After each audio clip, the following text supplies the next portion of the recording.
Welcome to Conscious Conversations, where we aim to inspire deep and meaningful interactions that grow into a community of practice that is committed to healing, resilience, and expansion. We'll be having conversations with spiritual teachers, impact leaders, plant medicine, and holistic health practitioners about spirituality and personal leadership tools and resources, and how these can help communities cultivate more harmonious and purposeful lives. I am Mabato Munzi. Join me as we laugh, cry, and ponder the meaning of life, the universe, and your role in it.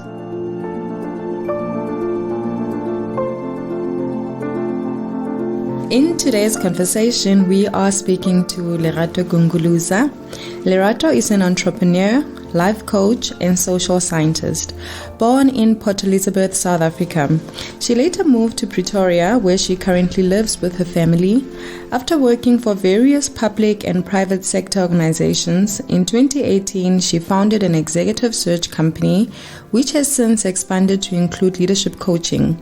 She has also been involved in several business projects, including startup ventures, and is an alumna of the Fortune 500 Vital Voices Business Women Mentoring Program. Good morning, Lerato. Thank you for joining us. How are you?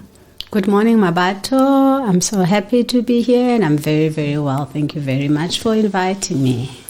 Please tell us about yourself. Well, as you said, I grew up in Port Elizabeth. It's now known as Gqeberha. I did my primary schooling there. My father passed away when I was quite young. I was around 4 years old. My younger brother was 3. And my older brother was turning 7 on that specific day that he passed on. So we remember that day with, I think, mixed emotions. So we were raised mainly by my mother. When I was around 13 years old in PE, there was a lot of political turmoil around that time. And so she decided to send us all our way to different boarding schools. So I kept on going to boarding school all the way until I finished university, actually. So it was very interesting. My mother's side, it's an incredibly big family. Every 2 years, we meet, about 300 of us. Wow. So you can imagine the type of organizing, facilitating, and everything that has to be done to get 300 people going to one place together. So I've got a big family on that side. I've got 2 kids, both of them at university. My daughter is at UCT. She's 20 years old. My son turned 19 yesterday, actually. So I'm quite excited. In terms of education, I did my social science also at UCT, where my daughter is at. Oh, lovely. And then I did my MBA, Masters in Business Administration, with Mill Park Business School, also in combination with University of West London. After that, I did an HR Management, Strategic Management course with UNISA. After that, I decided to do a qualification in life coaching, and thereafter in facilitation. So that's my brief on that side. In terms of work, as you said, I started an executive search company around 2008, so I do that. I'm a life coach, and I'm also a writer. I recently wrote my first book, which came out last year, called The Awareness Effect. My hobbies are gym, reading, movies. I like that. Your book, The Awareness Effect, I've read it. It's an incredibly interesting book. Before we get into the book, though, I'm interested to know when you realized that there was more to life. Yes, that's an interesting question. I recall, I think it was about 14 years ago, I started more and more just having questions about the universe, about life, about spirituality, and also just about attaining a sense of peace. Because I found myself easily rattled by things unclear, and this learning and trying to find more information about this was further infused, I think, in me by a book that I read, which was incredible, really, because it was about how we can work with the universal energy field and the laws of the universe to consolidate a more sustained state of joy. Obviously, at this time, this was shocking to me. I hadn't heard about it. And what a journey it has been. It's been so inspiring. I think the last 14 years have been probably the most greatest, incredible time of my life in general. Each day is just so amazing at the moment because I've come to understand this. I think what also happened is that I started getting more interest, Mabato, in terms of just life in general and different philosophies. So this got me to study the Quran and understand that kind of perspective in life. It got me to study the Bhagavad Gita, which is the Hindu Sanskrit. I then, after that, went into looking into Buddhism. I then studied the Bible from Genesis chapter 1, verse 1 up until Revelation, just to start looking at what are the common trends, what is the common truth that is out there. And I think, like I said to you, it's just been an amazing journey understanding it. And so I think that's what it's been. That's what got me interested. With anyone who knows you, who interacts with you, you remember everything. And you can literally quote verses from these different books. How do you do it? I think, like I said, for me, I've found that there is such an incredible path of understanding and getting to know and align what has become clear as truth, because it has given me such a sense of peace and such a sustained sense of joy all the time. Literally, sometimes I feel like I'm in paradise, because it's given me a very different perspective to the one that was a more fear-based or fear-prone kind of perspective on things, because you just learn a lot more. So I just naturally keep it in my head because it's just been so effective. You talk about fear. I think a lot of the time people are not aware that we do a lot from that place of fear. What's your take on that? I think because quite a lot of the times it's also in the subconscious, and it comes from things that happened from quite a long time ago. And so we believe that it's just our way of thinking or looking at things. Like, for example, the fear of the unknown. Just always hesitant when you're not clear about what is going to happen or how it's going to happen. Fear of change. Fear of rejection and fear of failure, for example. And one actually at some point starts believing that it's just who they are, instead of seeing it as a fear of some kind of threat that you believe is there. And so you have to find a way of self-preserving and protecting yourself from hurt and harm. And so you build up these walls, but then they seem so natural and you stay in them without questioning them. And I think it sort of becomes a sense of, this is just who I am. Mm-hmm. And we get so used to the kind of unease that it gives us without interrogating it too much. And for me, anything that makes you have a sort of an unease takes away your sense of joy, your sense of peace, your sense of being complete, your sense of being whole. There is something there, because I believe that our natural state of being and our inheritance is peace and joy in general. And that can also rob people from realizing their full potential, isn't it? Yeah, definitely so. I think fear has taken away many dreams, possibly, that we could have pursued because of some fear of failure or fear of rejection, fear of whatever it is, anything that we are afraid of and we don't do because we are scared. It definitely stops us from being able to fulfill the potential that we've been given, probably. In your book titled The Awareness Effect, you indicate that the beliefs we nurture serve as a foundation for the experiences we produce in our lives. And they are strengthened over the years, affecting how we perceive our reality and respond to the situations we encounter. Please take us through that. Yeah, beliefs, I promise you, the power of beliefs is amazing. We create and recreate our own reality, very much so influenced by our beliefs. So beliefs are actually, many times they are defined as ideas that we have actually accepted as truth. So for us, it is truth. That's why some people believe different things, because the ideas that they accept as truth are different. And these beliefs, once we have accepted them as truth, our beliefs produce acceptance of existence. So even if something doesn't really exist, or a fear is not really rooted anywhere, but because you believe it, it exists for you. And so this is very important, because whether based on truth or fallacy, when we accept it as truth, it exists for us, and it guides how we perceive any situation that happens. In terms of what we see, what we hear, and what we understand, our perception then affects what we bring into our awareness.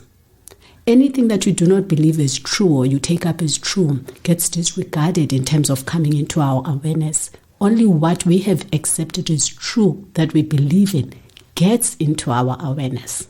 So there may be something that is clear, that is true, that is out there, but because we have not taken it up as truth, it will have difficulty. For example, let's say that you would really love to just be courageous at this moment, but you've told yourself that you are always under threat, you are always under attack.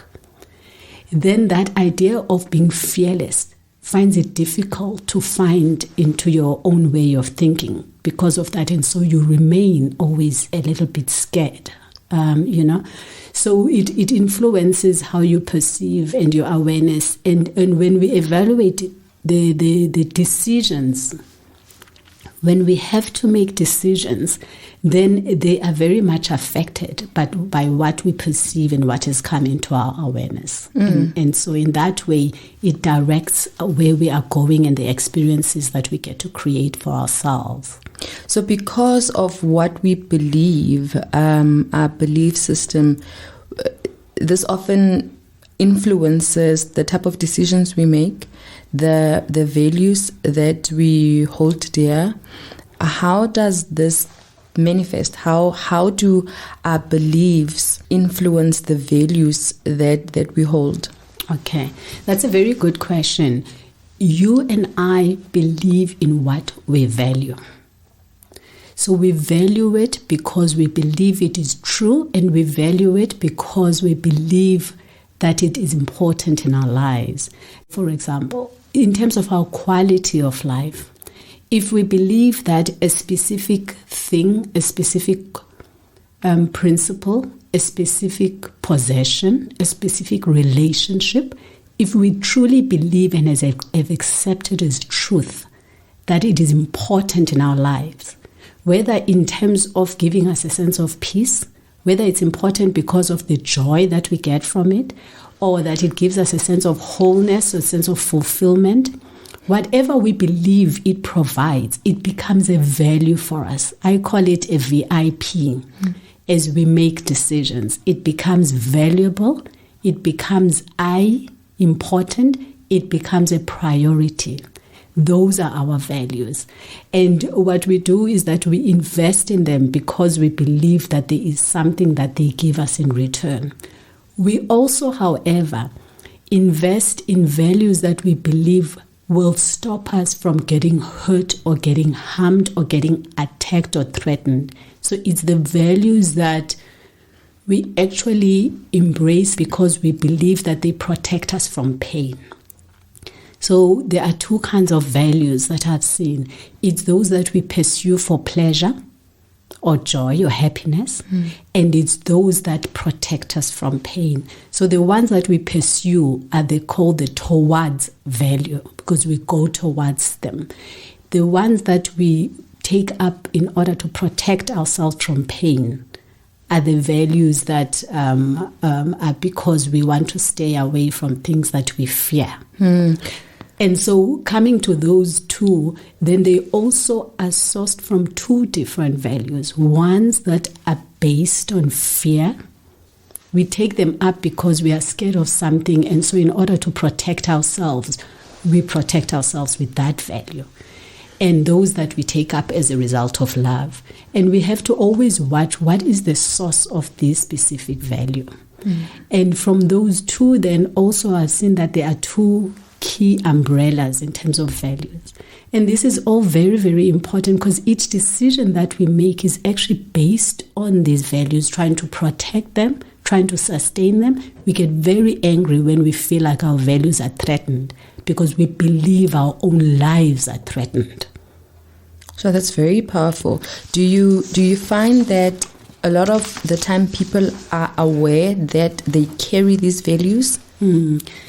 I think many times we're not aware. Many times we're not aware because, like I said, they disguise themselves because they are attached to our beliefs. They disguise ourselves as what we are and what we are about. For example, I said the two umbrella values as well. It's the extrinsic values and intrinsic values. So our intrinsic values are things that we love because it's what we believe we are. For example, we may say we love honesty, we love truth, because it represents the truth about who we are. So we don't love it because of what we may be able to get. We love it because it stands for what we are. Those are the intrinsic values. And then you get the intrinsic values. The extrinsic values are those that are externally orientated. So we actually embrace them because they give us an external reward. For example, if I say I love gymming a lot, I love gymming because it gives me a sense of the fact that I'm being healthy. And that's the reason. I don't gym for the sake of gymming. Like, I'd be honest for the sake of being honest. I gym because it gives me something in advance. Now, this is very important, Mabato, because what we do is that we hold on to these values whenever we're having discussions or anything like that. When you get irritated or annoyed, you must know it's probably because a value of yours you're feeling like it's being threatened. And it guards your life. It guards your sense of what you believe you are. And when you're very, very joyful, many times it's because you feel like it's being accepted or that it's being sustained. And it's important to know our values because, firstly, if we're not aware of them, then we start imposing them on other people. But they are actually based on our beliefs. It's what we have accepted as true. It's not what the other person has accepted as true. And so to actually impose it on another person, it's influencing and it's influencing that person's own path in terms of where they are trying to go. That's the first thing. The second thing is that they also influence us. We find ourselves going happy and then sad, happy and sad, and we don't even understand the reasons. But the values are very important for our emotional state of being. The third one is that the more you embrace specific values, whether they are based on fear or based on love, because they are very strong in terms of the emotional field that goes with them, they are energy. And the energy vibrates at different frequencies. So the more you embrace values that are fear-based, the more you will be surrounded by fear in your own energy field and in your own circumstances, in your own situations. Over and over again, you'll wonder, but why am I always facing these kinds of situations? But it's because you've drawn them, because those are the kinds of values that you espouse.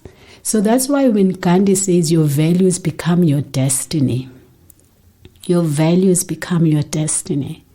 So if you don't actually understand your values, you are actually shaping your destiny, but you're not aware of how you are shaping it. Jesus says where your treasure is, there your heart is also. So when you're feeling uneasy, unhappy, there your heart is with your values. You have to check, what values am I trying to cling to that my heart is so troubled? And Buddha actually says the root of suffering is attachment. When we attach ourselves to values that are not true about what we are, there's your root of suffering.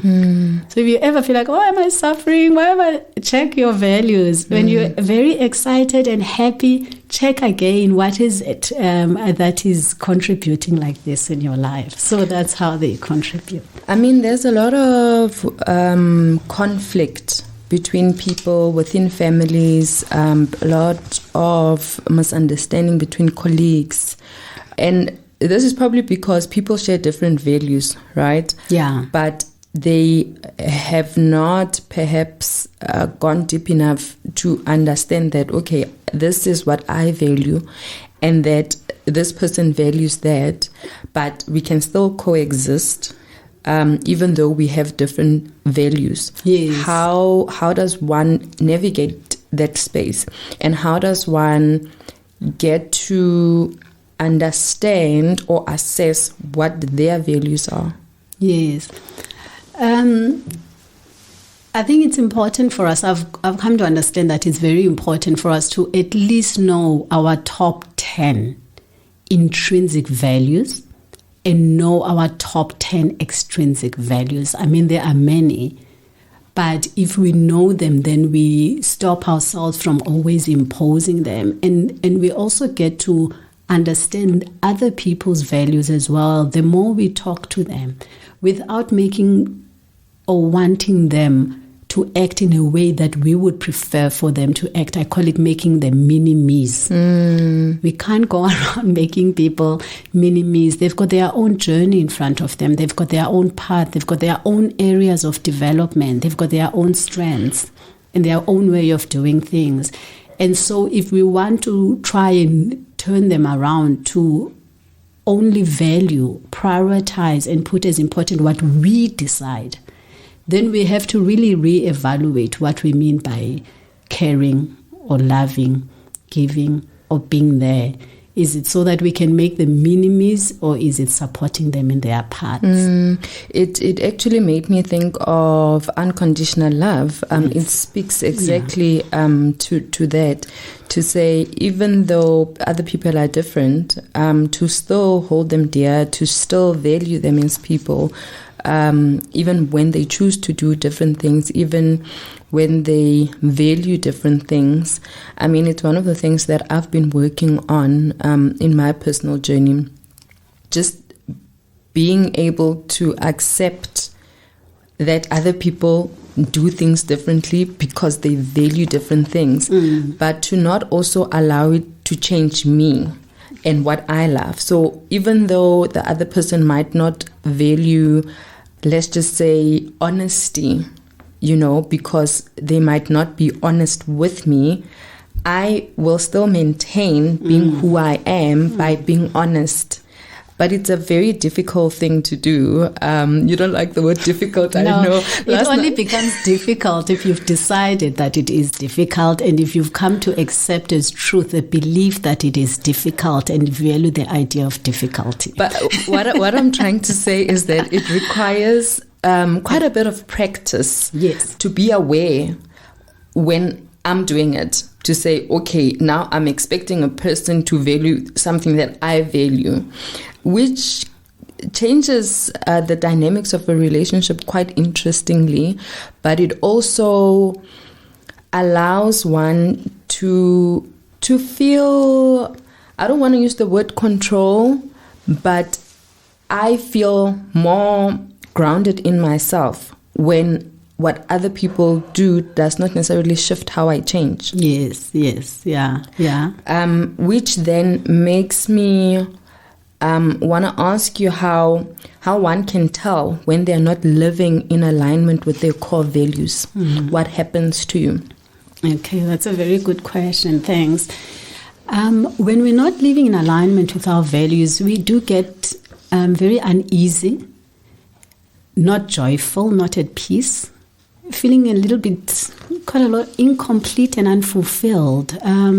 At times we just find ourselves getting so irritated and we snap at just, the smallest of things, because it's already there in the subconscious, this internal conflict of you fighting against yourself.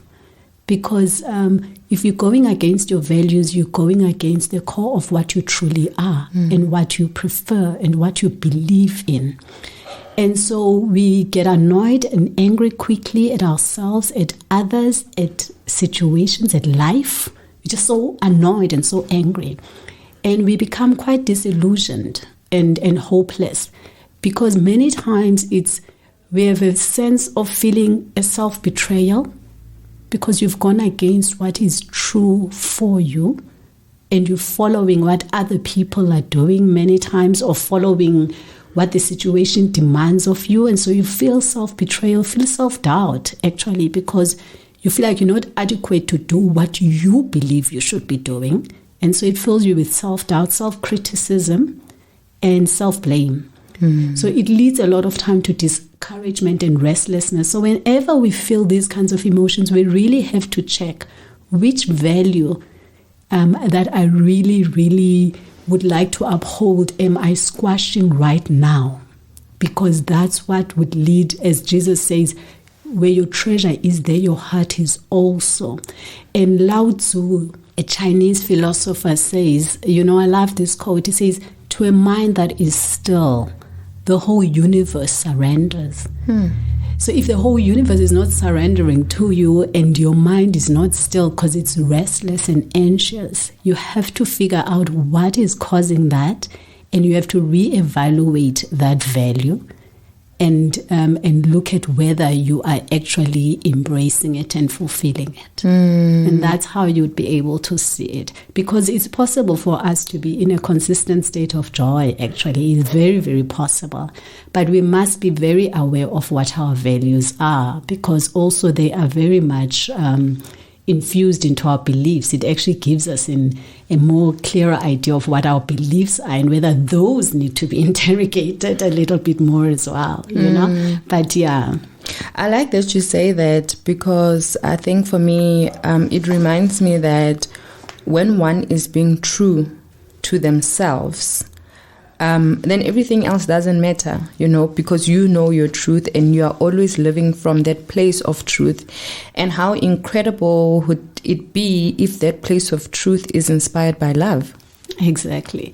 Because it's so true what you're saying, because it says that, and I know you're going to say the quoting, I love the scripture as always in 1 John 4 verse 18, where it says, there is no fear in love, but perfect love drives out fear. So those are very incompatible. It's either the values are based on fear, which will then give you this sense of unease. When they are based on love and they're authentic to you, like the word you usually like using, authentic, then you find that you can just be in a space of truth and in a space of joy, just like you were saying now. I want to go back to how, as a person who is perhaps looking at this thing of understanding your values for the first time, you're an adult, already grown, you obviously have got ways of being or doing things that have informed your life. Now the unlearning needs to happen so that you investigate what your values are so that you can be a happier person. That is how I've certainly experienced just understanding myself better and what I value. So how does one then unlearn? How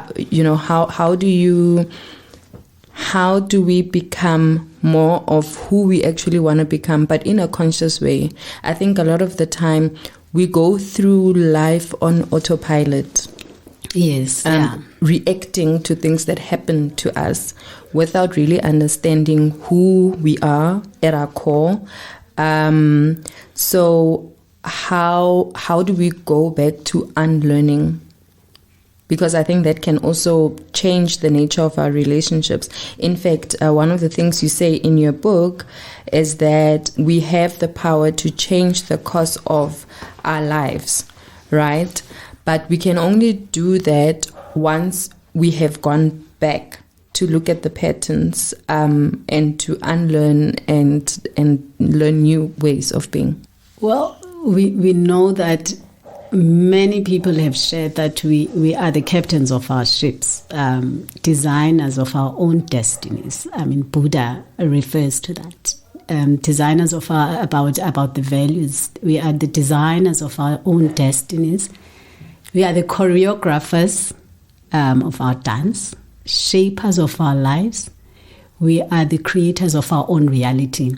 And at any point in time, we can just choose differently. We can look and consider, is this specific value serving me? Is it taking me to the fulfillment that I desire? Is it bringing me to the joy that I'm looking for? Is it giving me the peace that I want? Is this value doing that for me? If it's not doing it for you, you change. Fortunately, we have this incredible, invincible, unassailable, beautiful power of choice, which can never be taken away from us. We are beings of choice. And at any point in time, we are choosing every single step of the way. We each decide which beliefs we fortify, We decide which values we keep, which interpretation pattern we encompass, and with each thought and response, we are busy shaping and directing our own course in lives. We are at the helm. That is the most amazing thing about the life that we've been given. Now, we cannot literally go back and change the past, but we can reframe it. Instead of looking at it bitterly, this is what happened to me, look at it and say again, what can I learn from it? You know, there is a gentleman that I'm currently working with in P. He amazes me so much. He went through a very challenging time. A few years ago, he lost also both his wife and his son, I think, in a fire. And he himself has burnt wounds everywhere.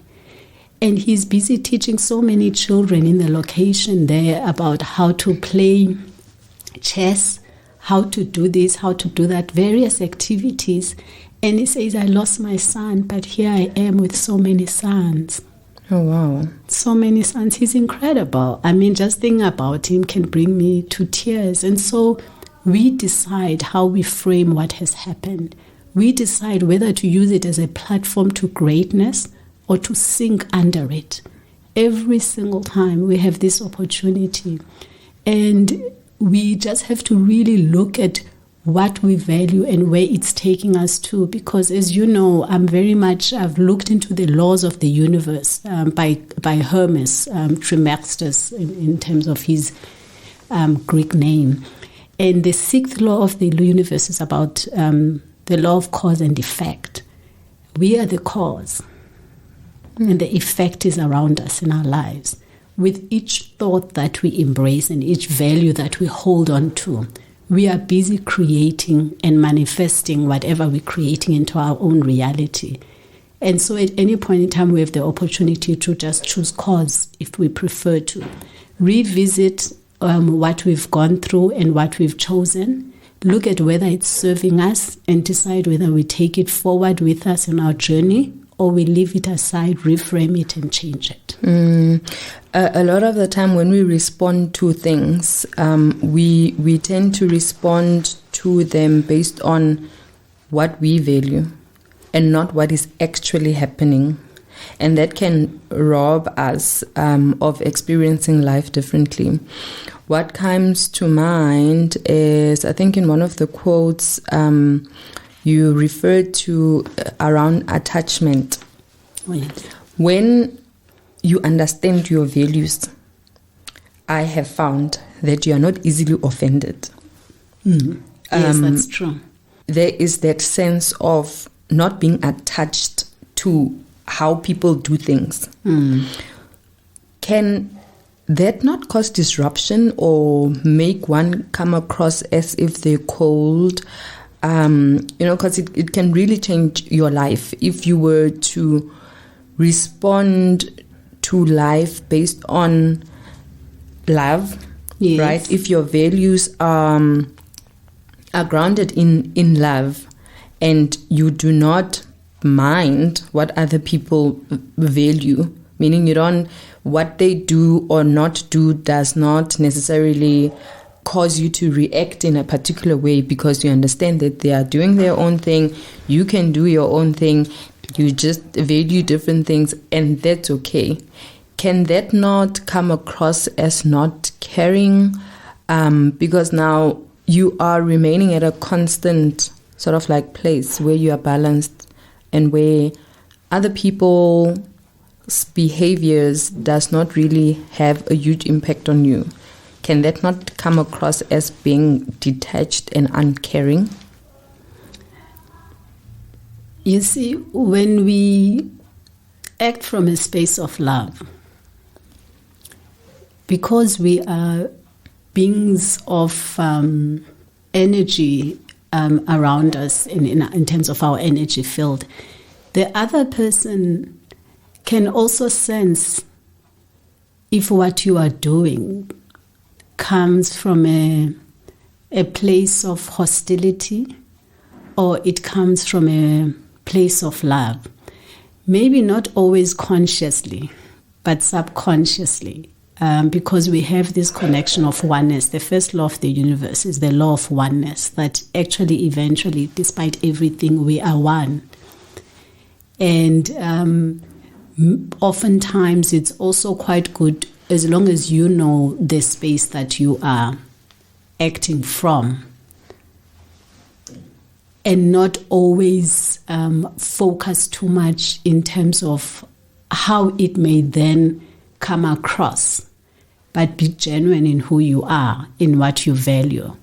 I believe that it's possible to do that, and hopefully if that person then takes it in a way that is different, you can then just have a conversation about him and just about it, and reassure them that you are not acting in a way that is hostile, you know. And also we're in a universe that is intelligent. So if something needs to come up, it will come up. There is a gentleman called David Ian Cohen, and I love his quote, because oftentimes we want to control all situations, make sure everyone feels like this and things like that. And he says actually something quite brilliant. He says, giving up the illusion of control is one of the greatest favors you can do for yourself. Giving up the illusion of control is one of the greatest favors you can do for yourself. So you do what you do out of the being genuine and authentic and sticking with your values, and give up the illusion that you can control how others see it, and just trust the truth in them to be able to pick it up. If they don't pick it up, then trust that the universe will make sure that everything will go out well, and stop wanting to be in control. Trust is a big one, and I think it's also very big when it comes to transformation. Being able to transform our lives, one needs to be able to trust that process. And if you are always acting from a place of love, if our behaviors, our actions are inspired by love, then it should be relatively easy to trust the process, right? Yes. Can you just talk about trust, as a potential personal value, and just really trusting in God, in the universe? Yes. I think for me, as a value I've really embraced recently, is to trust my journey all the way, and to embrace the values that serve my path. So confusion, uncertainty, doubt, fear can be very paralyzing sometimes on one's journey, and very demotivating. But it's up to us to choose those values. We can choose uncertainty as a value. We can choose doubt, and always doubting this, doubting that is a value that you have chosen. It's a way of seeing. It's what you've prioritized to doubt. Or to be confused, or to follow fear. And it is a daunting one. You can also choose to value trust. That is up to us as well. We can trust our journey, trust ourselves, trust in oneness, and trust in a higher being. Unless you believe, obviously, that you created yourself. That's another different journey. But if we believe and accept as true, that acceptance as truth again, accept as true the idea that we are created beings, created by a creator. Now we can choose again, do I believe that this creator is not trustworthy, not reliable, not dependable, not loving? Because if we choose to value that, then what happens is that the consequences of that come through. Then in our emotions, we feel worry, we feel anxiety, we feel stress, because we do not believe that this creator is capable. And we've decided to value not trusting that creator. However, if we believe that the creator is trustworthy, is reliable, is dependable, and loving, then it infuses in us a sense of trust. We trust that he knows what he's doing. There's a reason that he created us, And if we trust that He's loving, then there's no need to worry, no need for anxiety, no need for stress at all, because we trust He is capable. And that's also what we choose and what we decide to believe, and what we decide to believe becomes true for us. And when it's true for us, then we can also value it in our lives. We know that there's actually no reason to worry. I trust my path. I trust that everything will work out well. And so all of these are choices that we make, that we also, in terms of our values, it becomes very clear whether we value worry, anxiety, and stress because we do not trust in the God who is a creator, or we value serenity, we value peace, we value joy, and we know that the Creator's got it all sorted out. It depends on what we value and what we believe as well. I love what you have highlighted around uncertainty, confusion.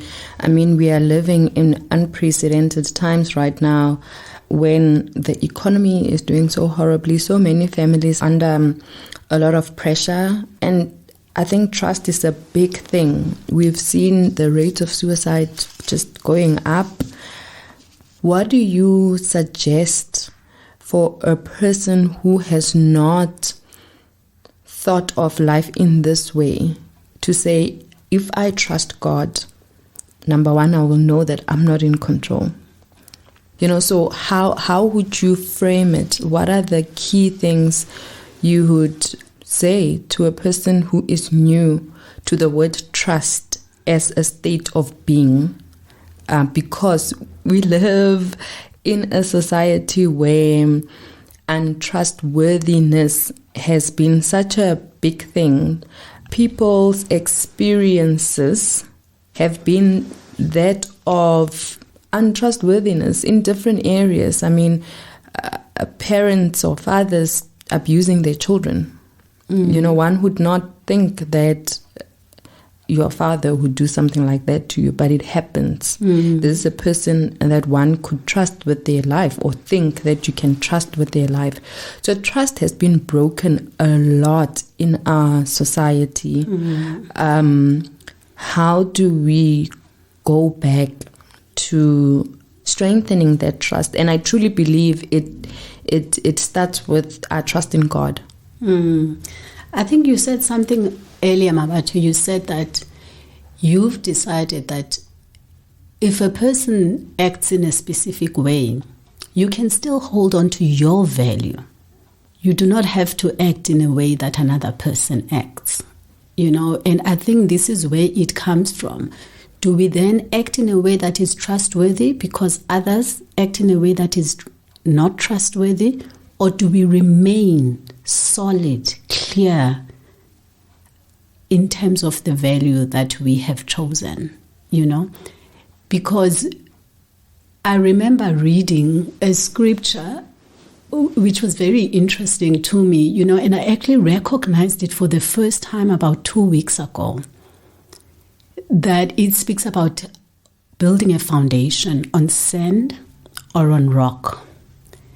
But what I found interesting about it, it says for both of those people, it says the rains came for both of them. It says the streams rose for both of them. It says the wind blew for both of them. However, the only difference is how they responded and whether the foundation came crashing down because it was built on sand, or whether it stood because it was actually built on rock. And so, which means that situations in life happen all the time. Some of them are very inspiring, some of them are very daunting. But it is the foundation. Whether your values then, do they just disappear because of what has happened, because they were sand?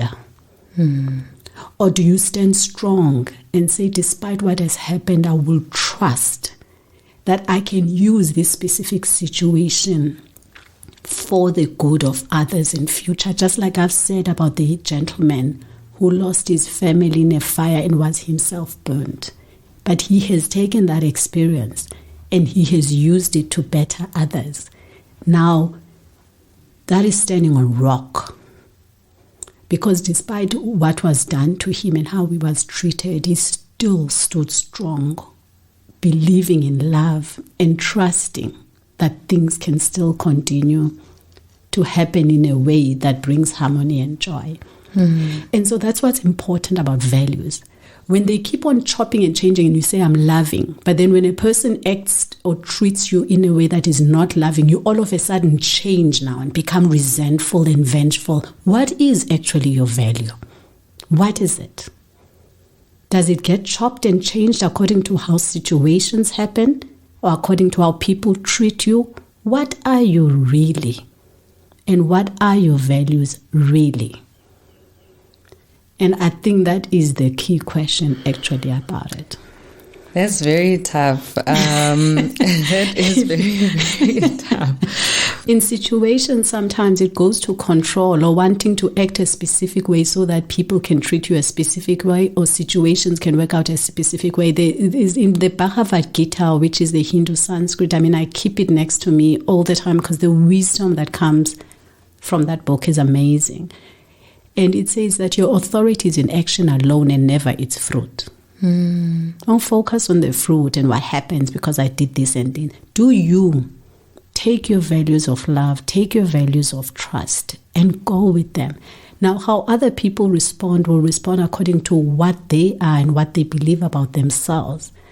But that should not shake you from what you believe you are. Your authority is in action alone and never its fruit. Let what they do be taken care of in their own environment whilst not changing what you are and who you are and the values that you've decided to uphold. That requires quite a bit of resoluteness, awareness, and mental resilience. In your book, you write a lot about the mind and the power of the mind.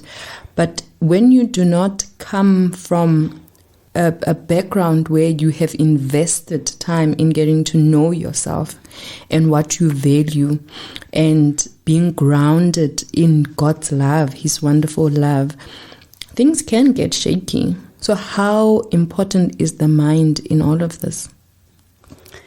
It's very important because the mind is a device for decision making. So it's actually quite critical as part of the beliefs that you accept, because it's part of the decisions that you make. You make a decision that this is what I believe is true for me. So it influences the values that you espouse, and it influences the thoughts that you take up. And many times people have said your thoughts are creative. And the mind is always creating because it's working with your thoughts at any point in time, looking at how to make sure that they manifest into your reality. So the mind, we have to be very aware of what thoughts we are actually taking up in our minds, because once we take them up, once we keep them, then they actually assist with the reality that we are having in our lives. So I know for myself, for example, Mabato, as soon as I start feeling a little bit uneasy, a little bit unhappy, I feel it immediately. And then I ask myself, which thought did I just allow into my mind right now? I look for it, I get it, and I take it out. It's my mind. It's been given to me as a gift by God to use in creating. And I cannot allow thoughts that are not aligned with what I am and what my Creator is to come and find room in my mind. And so as soon as that happens, I know it, I look for the thought, I get it, take it out, and immediately replace it with another thought. Because Jesus does say in Matthew 12, verse 43, that they go around looking for a place to stay. And when they don't find a place, they come back to your mind and they bring others 7 times more powerful than themselves, and they settle in your mind. And so we really have to check immediately when we start getting and feeling uneasy, having a little bit of lack of joy, feeling a little depressed, a little bit down. which thought just entered my mind right now? Because our thoughts are in a mental state. Mental state goes to the emotional state. Emotional state then influences our feelings. And so we feel it immediately when there's a thought that that's not aligned with what you are. That requires one to be quite present, doesn't it? Yes. You have to be very present. But I mean, immediately, I think, Mabato, you would feel it when you're starting to feel a little bit not as joyful or not as happy. And so all you need to do is just to look for the thought that caused that, which one just came in. And the more you practice, like guitar, it's like piano, it's like being a soccer player, rugby player, ballerina. It requires some practice. But once you've practiced enough, it becomes second nature. You're just automatically quite aware of what you are entertaining in your mind. Your mind is very powerful and you create with it. So you have to be aware of what thoughts you are using as you create. Which then, I think then what we consume becomes very important, isn't it? Yes. You mean in terms of your mind, what you consume with your mind, definitely. So what we watch, what we listen to, the type of thoughts we even entertain. Yes. It's very critical to being able to be alert to the thought patterns. Yes, and it also goes a lot with your values, because once you value worry, you know that the cousins will come. Anxiety, stress, regret, depression, and all of them. They will come and follow because they vibrate in the same energy frequency. And so they follow each other. So once you know your values, then you more or less have an idea what kind of thoughts will be coming through and what you will be manifesting when you become aware of it and you train yourself to be aware. And when you're aware, you get to consciously create. I like that because I think there's a saying that says, whether you are the master of your mind or the mind is your master, and deciding on what we choose to create, isn't it? Yes, exactly. I think it's a quote that says that the mind can be a cruel master but a beautiful servant. There you go. There you go. So we have to, our minds, what I love with our minds is that they are allies to us. They don't instruct us what we must think. They go with whatever we've decided to think and they help us manifest it. So we have to decide what we think and choose. It's very powerful, very empowering once we start thinking about the mind in that way. So what are the tools you would recommend for anyone who's trying to figure out this mind thing, and just have a clearer sense of what their values are?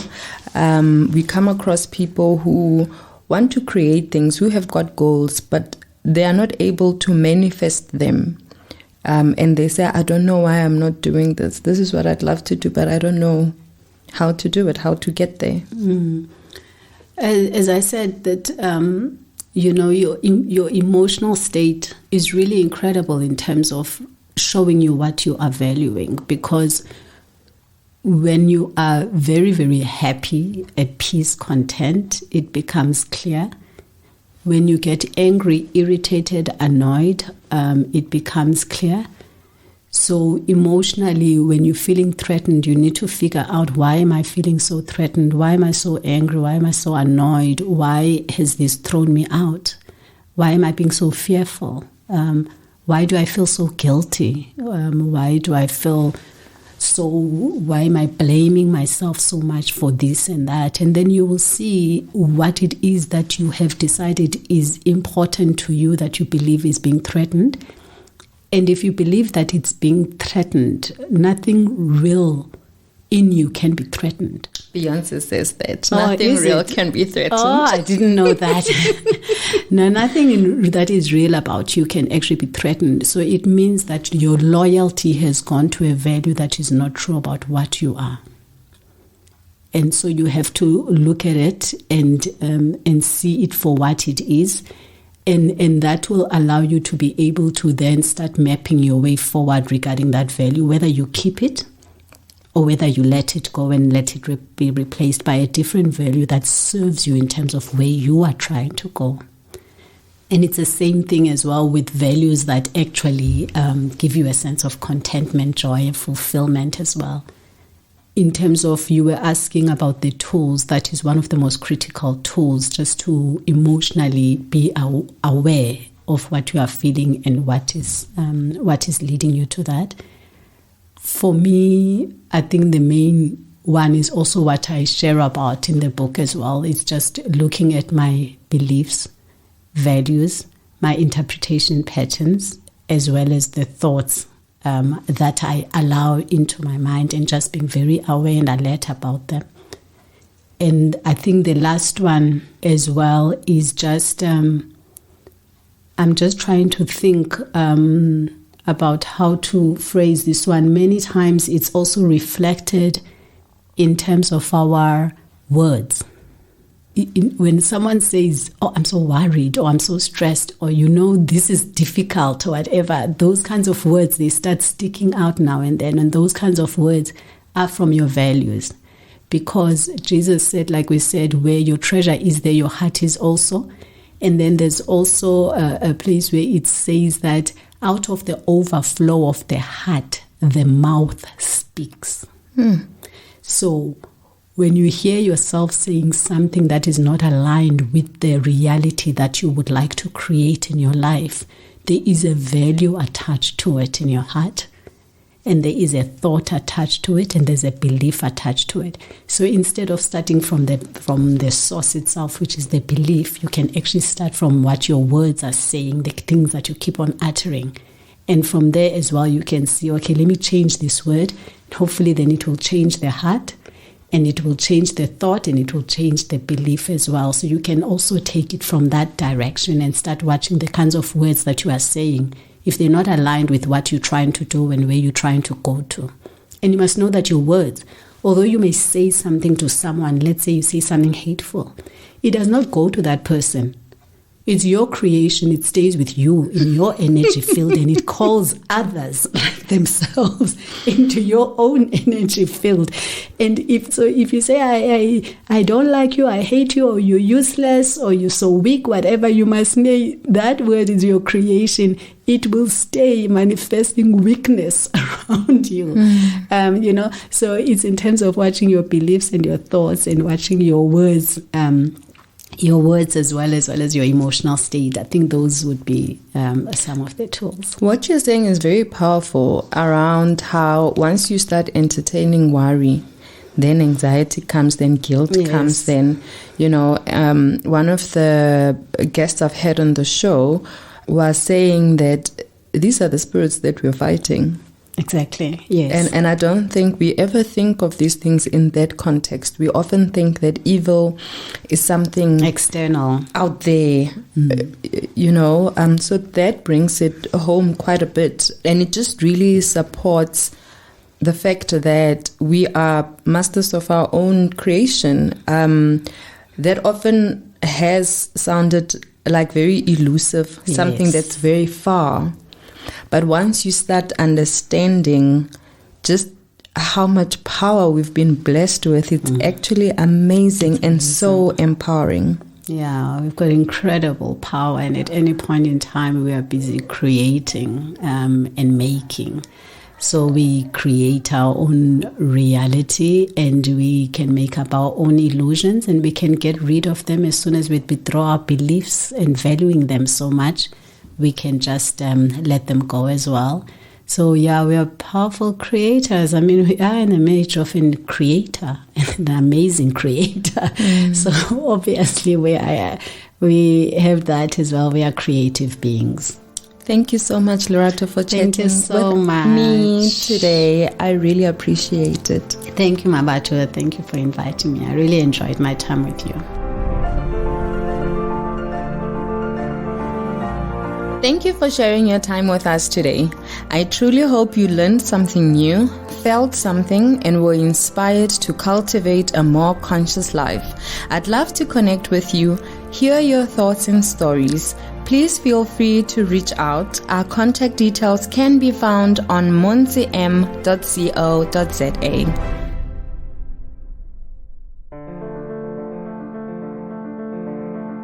You've been listening to another production from Solid Gold Podcasts.